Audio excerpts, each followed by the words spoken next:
Happy Monday, everybody. I'm Kurt Benkert, your host of the Monday Morning Quarterback Show here on Bleacher Report. We are 6 weeks in to the NFL season. We still have 2 games tonight. We have the Bills, Falcons, we have Commanders and Bears, but we have learned so much about these teams, these players, who really has it, who really doesn't.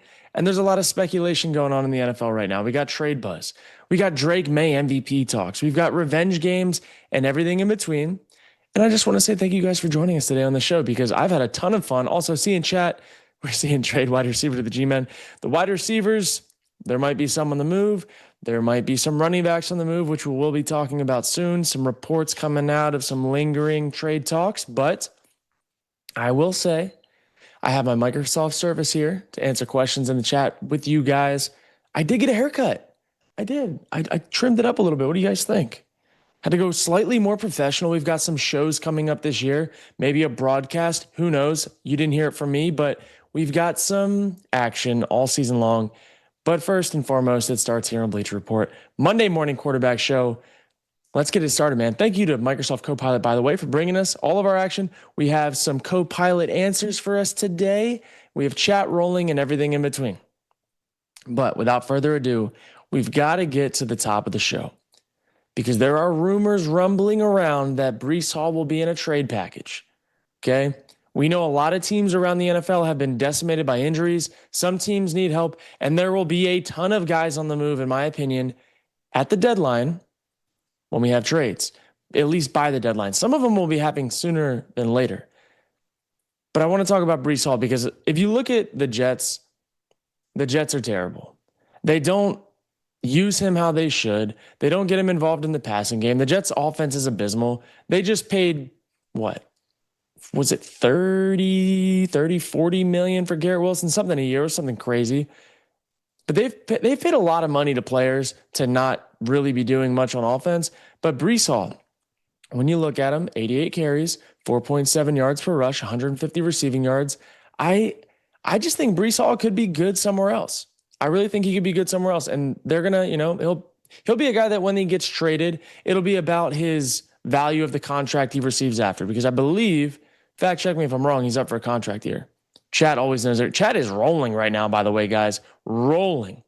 Breece to the Chargers. You guys, hey, great minds think alike. I like Breece to the Chargers and I like Breece to the Chiefs. And I think that you could probably get a 3rd or a 4th round pick for him.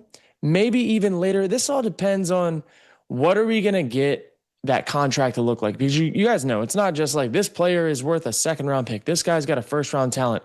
That's not really how it works in the NFL. If the team that receives him has to also pay him the bag, then you sometimes don't have to get as many high round picks to get him. That's kind of how it works in the NFL. So my just off the wall guess, I would not be shocked to see a 3rd or a 4th round pick for him. I wouldn't be shocked to see the Chargers get him, who, even though they got Hampton, I know he's on IR, he'll be coming back. Like Najee Harris was kind of that 1-2 punch. He's done with an Achilles. Would not be shocked to see Breece go there. Would not be shocked to see Breece go to the Chiefs. And I know the Chiefs have been holding on for Pacheco for a while. They have Kareem Hunt in the mix. But they don't, in my opinion, have a guy like Breece Hall. And I think Breece Hall is a good running back. Yes, he has some fumble issues here and there, but I think that he could go to one of those 2 teams and have success. And also, they're teams that need some help this year right now that are still in the mix.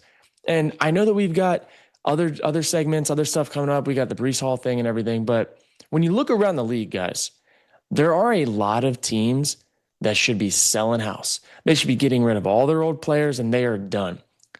One thing for certain, you know what? Let's go to the next segment. Let's talk about teams that need to make moves, because there are some teams that definitely need to make some moves, both in the getting players department and in the giving away players department. And I highlighted 4 teams on this so far that we need to talk about, but as it's coming to me, there's a lot of other teams that really could just completely clean house. Let's talk about the Chargers, okay? The Chargers, I love them to get Breece Hall or someone like Breece Hall. The Chargers also need offensive line help. And if there are any teams around the league that are already down and out that could maybe dish an offensive lineman or two, the Chargers should be raising their hand, because when you watch Justin Herbert play, Justin Herbert is elite, but they've got a lot of injuries that they're dealing with right now, and their offensive line is their weak point of their team. Plus, I will say they need a running back at this point in time. So Chargers maybe get some offensive linemen, maybe get a running back. And same thing, the Chargers built down the stretch probably need some defensive linemen as well. But that's kind of what I'm looking at with the Chargers. Now, when I'm looking at the Texans have kind of everything they need. They have a really good defense. They have really good receivers.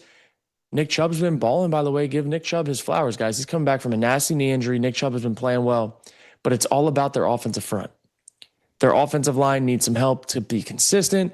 They had a good game against the Ravens, but the Ravens had 1 million people out. I would not be shocked to see the Texans maybe make a move for an offensive lineman or two, maybe bolster some things up. But hey, that's what we're here for. And guys, these 4 of the teams, these are not the only teams that need some work, because there are a lot of teams that need work. I'm looking in the chat. TJ Kill. Yes, the Lions do need DB help bad, but they will be getting their guys too. I also think when you look at teams like the Titans, guys, also love that you guys are chatting today. You guys are going crazy. The Titans, when I look at them, probably, I know Calvin Ridley's injured right now, maybe a hamstring or whatever. Just trade him. Trade Calvin Ridley, get him out of there. Go send him somewhere else where he can maybe contribute a little bit towards the end of the season. But I think Calvin Ridley, you might not even be able to get a whole lot for him, but let Calvin Ridley go. Maybe it's just time. You look at the Saints, man, I think the Saints need to trade Kamara. I think Kamara could be you know what? I'm going to just say it right now. Maybe Breece Hall goes to the Chargers. Maybe Kamara goes to the Chiefs. If you have ever seen an Andy Reid type of running back on the last leg of his career, Alvin Kamara could be that guy. I could absolutely see him being that guy. And you know that the Chiefs, even though they're getting Rashee Rice back and whatnot, the running back room has been a question mark. And they had an okay game last night, but that was against a really bad offensive or a defensive situation for the Lions. I don't know, man. I don't know. I'm seeing Romeo Doubs of the Steelers. Please, dear God, Packers do not trade Romeo Doubs. He is one of the best things you got going for you right now. Cincinnati could use a running back. Yeah, Chase Brown's not really been that guy. But I also don't think that Cincinnati's going to go all in right now, knowing the situation of their team. Their team ain't going to the playoffs this year. Joe Flacco's not getting them to the playoffs, at least in my mind. I think also when you look at that division, the Steelers should be bolstering up for a deep run. You know, the Ravens are weak. You know, the Cincinnati Bengals, they're weak. You've got the Browns, super weak. Maybe Olave. Hey, I do like Olave. Has Olave chat? Can somebody fact check me real quick? Chat, you guys are rolling today.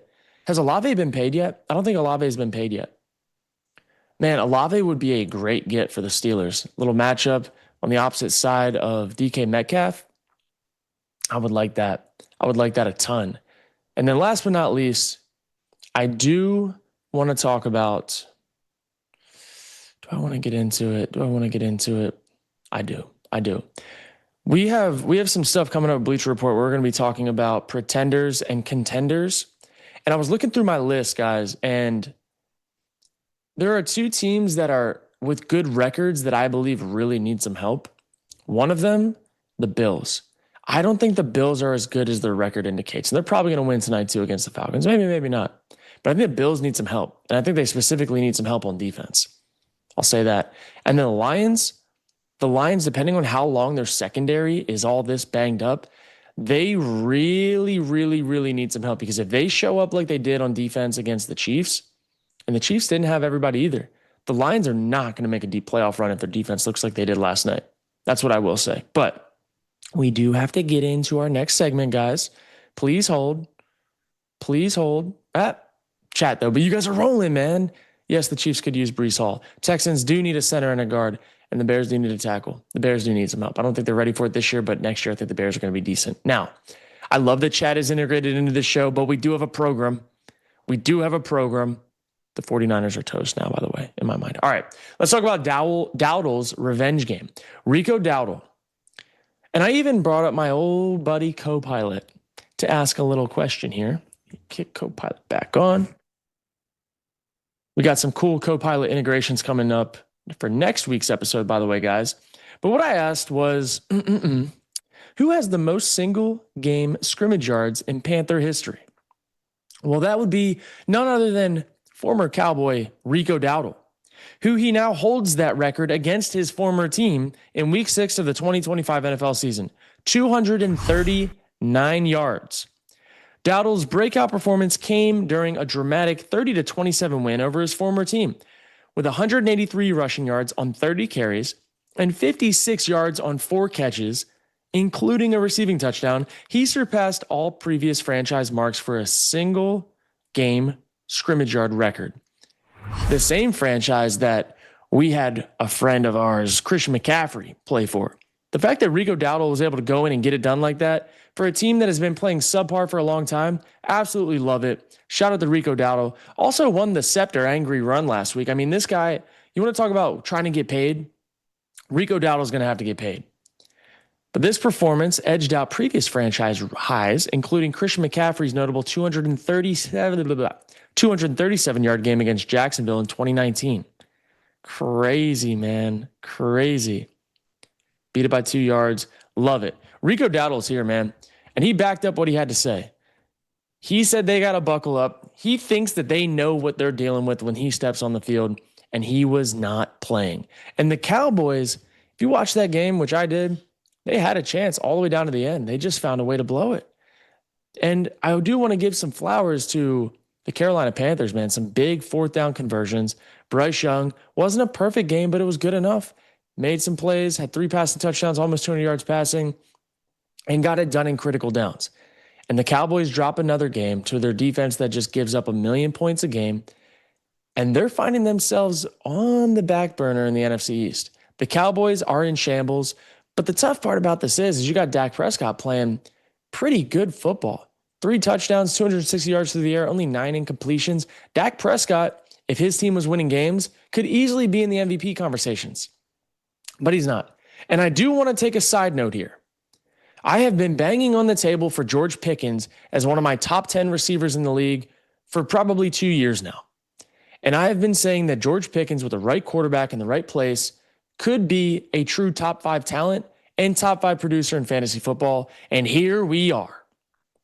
George Pickens has arrived. George Pickens is the truth. And I don't care what anybody says. George Pickens with the ball in the air is the best contested catch guy in the league. And they still have a chance. They still have a chance, but they've got to figure it out on defense. Saw a question in chat from Ravens superfan. Do you think the Ravens make the playoffs? Oh, man. I thought the Ravens were going to win a Super Bowl at the beginning of the season. And then all these injuries, I mean, these injuries are adding up and their defense can't stop a nosebleed. I know that they slowed the Rams down some this past week, but kind of felt like the Rams were getting in their own way more than anything. So I don't know, man. I think the Ravens can make the playoffs. It will not be by winning the division. It will be from a wild card spot. And then if they can get everybody healthy by the time, if they can get everybody healthy by the time it's time to roll, maybe. But oh man, does that roster look tough with all those injuries. But I do want to talk about our next guy, someone who I was blatantly down on during the draft process, Drake Maye. About a week ago, I apologized to the internet and said that I was wrong about Drake Maye. Then I went back and watched his film and I broke it down. And I still saw room that he can grow, man. Drake Maye could be a really good player in this league. And the improvements that he has made from year 1 to year 2 have been incredible. And I also will say the guys around him on offense are also playing better. They're not fumbling it as much. The O-line's playing better. And Drake is actually playing like he has nothing to lose, which is incredible because that's where you get quarterbacks in their best spot possible. But you look at him, man, feeling it out, flick of the wrist. He's not just living in the big arm, throw it as hard as he can category anymore. Drake Maye has found more touch this year, more finesse in the pocket, and he all of a sudden looks like the complete package, which I thought it was going to take him more time to look like this, to be honest. He went 18 of 26, 261 yards, 70% basically completion percentage, 3 touchdowns, no interceptions, had a big touchdown called back, I believe.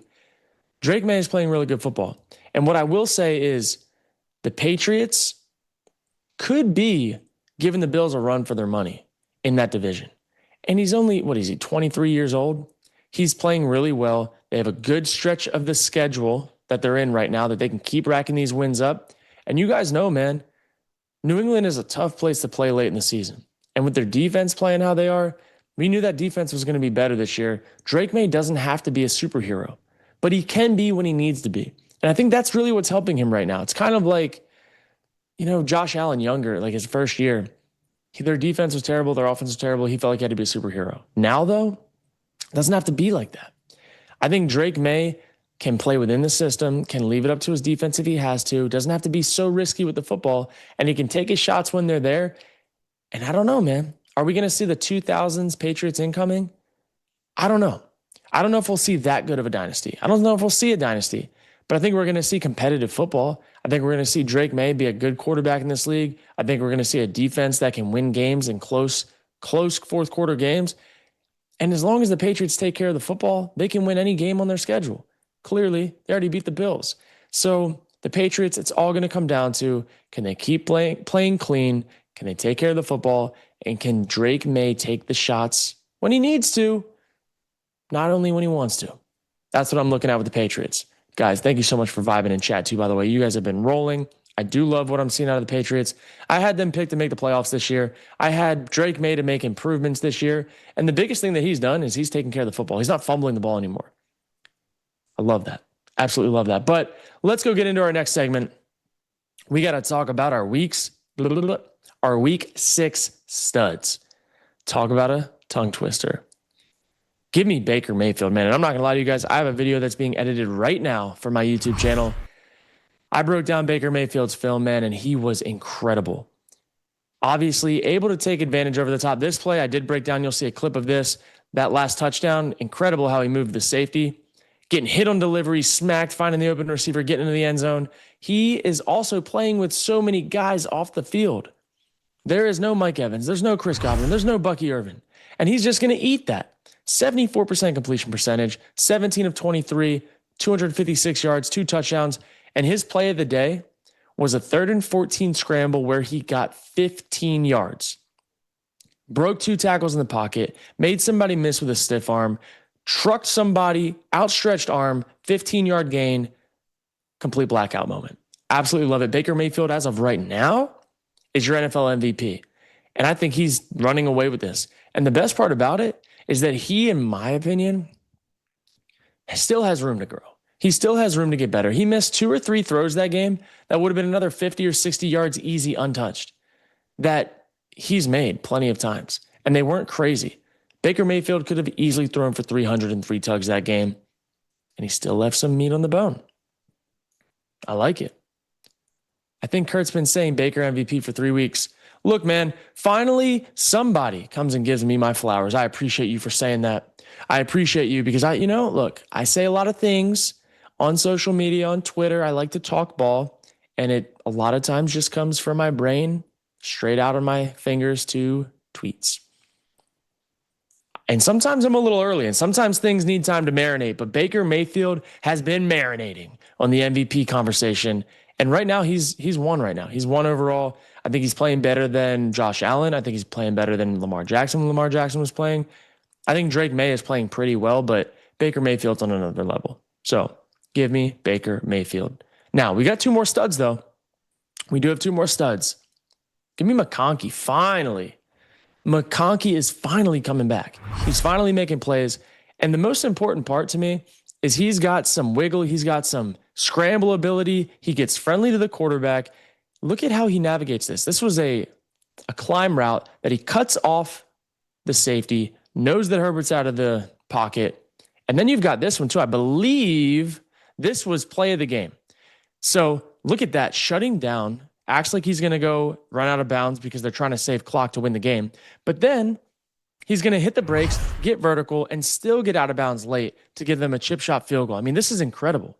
This is just football, 3D chess, 9 targets, 7 receptions, 100 yards, 1 touchdown, and the game sealer for them. Because if they lost that game, guys, they'd be in a tough spot. I think that would have moved them. Someone can fact check me. They were what, 3-2? If they would have lost, that would have been 3-3. Now they're 4-2 in a division that is tight, like a tight division. McConkey saved the game there. Also, do want to give some flowers to Daniel Jones. He's been playing really well. But our last guy on this list, I want to talk about BTJ because BTJ has been, in my opinion, kind of underperforming a little bit. But he really came alive in this game. He's kind of come alive a little bit over the past few weeks. Obviously, got in the touchdown, got in the box here.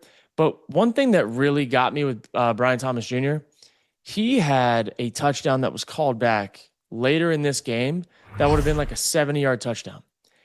And he still went 8 receptions, 90 yards, and a touchdown. He could have easily had 160 yards, 2 touchdowns, if they didn't have a fluke penalty on the one of their plays that they had. But he showed up and he showed out. And Brian Thomas Jr. finally coming to life against a really good Seattle Seahawks defense. I know the Seahawks had some guys out, but that defense played really well. They obviously give people a ton of fits. Mike McDonald's defensive scheme is tough to play against. And BTJ with a nice coming out party, even though they lost, I love that. And then I do want to give one more flower arrangement to my guy George Pickens, because George Pickens, absolute baller. He might at the end of this week be wide receiver 1 in fantasy football. Like maybe, probably up there with Jamar Chase, but Puka Nacua is going to be missing some time with an ankle. So we've got some George Pickens weirdness happening where George Pickens might be wide receiver 1 this year. And all I got to say is, I was banging on the table then. I'm banging on the table now. George Pickens is a stud. I want to give him some more flowers. But seeing Colts Super Bowl in chat, Colts are playing good right now, guys. They've been battle tested. They've won close games in the fourth quarter. The Colts this year remind me of the Vikings a few years ago, where they just found ways to win. I mean, the Vikings last year too with Sam Darnold, they still found ways to win. I think this Colts team's a little better than last year's Vikings team. But the Colts, man, they're really doing it. They're really doing it. Shout out to the Colts. And one more thing before we get into the last segment. I want to talk about quarterbacks that have been chewed up, spit out, and left for dead. Daniel Jones, Baker Mayfield, Sam Darnold. Maybe, just maybe, if you take time to develop guys that are talented, put them in good situations with a defense that's worth something, an offense where they don't need to be a superhero, and coaching that says, I believe in you. Go get this done. Maybe guys can find more success in the NFL. I know that's a lot of what ifs, a lot of things that have to go and line up, but maybe it's not all on the quarterbacks all the time. That's all I'm going to say. But last but not least, let's get into our last part. How did this happen? One of the quarterbacks we were just talking about, Sam Darnold, to Jackson Smith-Njigba, a 61-yard touchdown. Absolute dime. JSN is playing crazy. We got a deep play action. Going to hitch up in the pocket, sees the safety cut, get a post over the top to JSN, and he's going to do the rest. Absolute dime. JSN, just complete blackout celebration moment. Widens it, keeps vertical. He's just going to use his speed. Little subtle adjustment to weave out and then back in, buy some space without anything egregious. Jackson Smith-Njigba, Ohio State? Is that just wide receiver U now? Maybe. We got Ohio State dogs. We got LSU dogs. I see chat is rolling. The MVP conversation from Purple is saying Baker, Allen, Drake, May. They've been the best quarterbacks. They have been. They absolutely have been. I also think you're going to see Patrick Mahomes creep up into that conversation, because even though Patrick Mahomes, his team has lost some games, and look, everybody knows on social media, I am a Chiefs hater. I hate on the Chiefs heavy, mainly because I always feel like they get the breaks. But Patrick Mahomes has been playing lights out all season long. And even his mistakes have been, in my opinion, just trying to grind it out, trying to make plays when there's not really a play to be made. I mean, Patrick Mahomes, we're only in week 6 right now, guys. By the time you look up week 10, 11, 12, they get Rashee Rice back. I think you're going to see Patrick Mahomes' stats go through the roof. I think you're going to see their defense play a little bit better. Maybe they get a running back at the trade deadline. Who knows? Maybe Kamara, maybe Breece Hall. Could be a nice pickup of 4 touchdowns. And again, the Lions defense was decimated, but yes, I will say no penalties called. It was weird. I thought the Lions were going to win last night. I'll be very honest. Thought the Lions were going to win. Thought they had a chance to win. The callback on Goff's touchdown was a little weird. Is what it is. Rule book. Saw some holdings that weren't called, but all in all, I still think the Chiefs played better than the Lions. Like, call the refs, call whatever you want. The Chiefs showed up and they made plays when they needed to. Big 4th downs.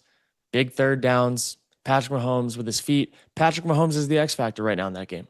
Jared Goff can't move. Patrick Mahomes can't. Some plays are not going to be drawn up perfectly. Patrick Mahomes can get him over that hump. Jared Goff really couldn't last night. So that's kind of what I'm looking at, guys. It's been another Monday morning quarterback show, though. Thank you guys so much for hanging out in chat. We've got really cool episodes coming up. We got a trade deadline show coming up. We got this every single Monday. We got a lot of ball to be talked about.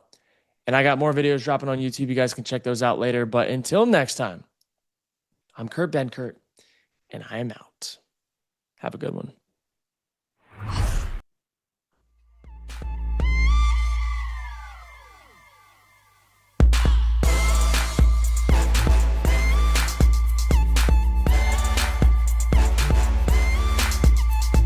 Thank you so much. It was nuts.